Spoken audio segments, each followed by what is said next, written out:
நம்ம தமிழ்நாட்டில் நடந்த கோர சம்பவத்தை நம்ம தடுக்கணும். இதுதான் இதோட பேர் வந்து டிஜிட்டல் க்ரௌட் கண்ட்ரோல் சிஸ்டம். இது எப்படி வேலை செய்யுதுன்னா, ஒரு மாநாடு இல்லை ஏதோ ஒரு நடந்துச்சுன்னா ஒரு சதுர மீட்டருக்கு ஒரு 4-5 பேர் இருக்கலாம். அது மிச்சமாக இருந்தாங்கன்னா அந்த இடத்துல ரெட் ஜோன் அடிக்கும்.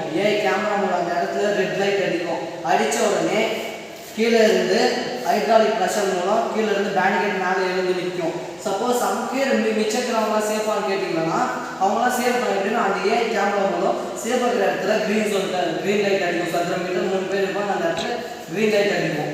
அது என்ன சேஃப் ஆகுறாங்கன்னா எல்லோ ஜோனா ஒரு கொஞ்சம் மீடியம் சேஃப், அவங்களும் சேஃப் தான். ஆனால் இங்கேருந்து இங்கே போக முடியாது, நடுவில் நம்ம பேண்டிகேட் எழுந்துட்டோம்.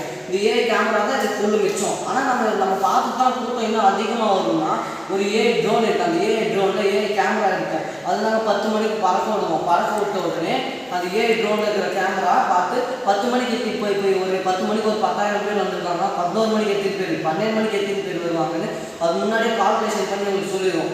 சப்போஸ் இப்போ இந்த நம்ம இங்கே அடிச்சிட்டோம், இவங்கெல்லாம் மூச்சு தேவைன்னா நடந்துச்சு மயங்கிட்டாங்கன்னா இந்த பேங்க் நாங்கள் உள்ளே போகிறப்பே சேஃப்டி பேண்டு தரோம். கேட்டால் சேஃப்டின்னு சொல்லுவோம். அந்த பேங்க் மூலம் அவங்களுக்கு எது ஹார்ட் பீட் கம்மியாச்சு இல்லை மூச்சு தேவை எதனா நடந்துச்சுன்னா எங்களுக்கு கண்ட்ரோல் ரூமுக்கு வரும். அது யார் அவங்க சொந்தக்காரங்களுக்கு நாங்கள் கம்யூனிகேட் பண்ணுவோம். அவங்க யாரும் பார்த்து எங்கள் கண்ட்ரோல் ரூமுக்காக வந்து அவங்க கூட்டினாங்க அவங்களுக்கு மருத்துவ சிகிச்சை தருவோம்.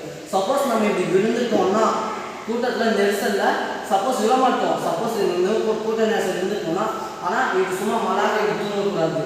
ஆனால் இது வச்சுருந்து நம்ம தாய் கருவறையில் இருக்கலாம், வயிற்றுல இருக்கிற கருவறையில் இருந்து நம்ம கையை வச்சு காலை பிள்ளைங்க இருக்கிறோங்களோ அந்த மாதிரி மட்டும்தான் இருக்கணும்.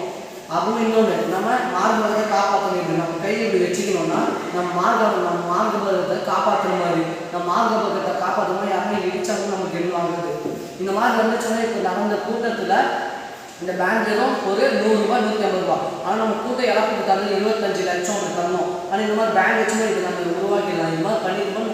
கூட்டத்தை இழப்பு, மக்கள் இழப்பு எல்லாத்தையும் தடுக்கலாம். ஏன்னா நான் சொல்கிறேன்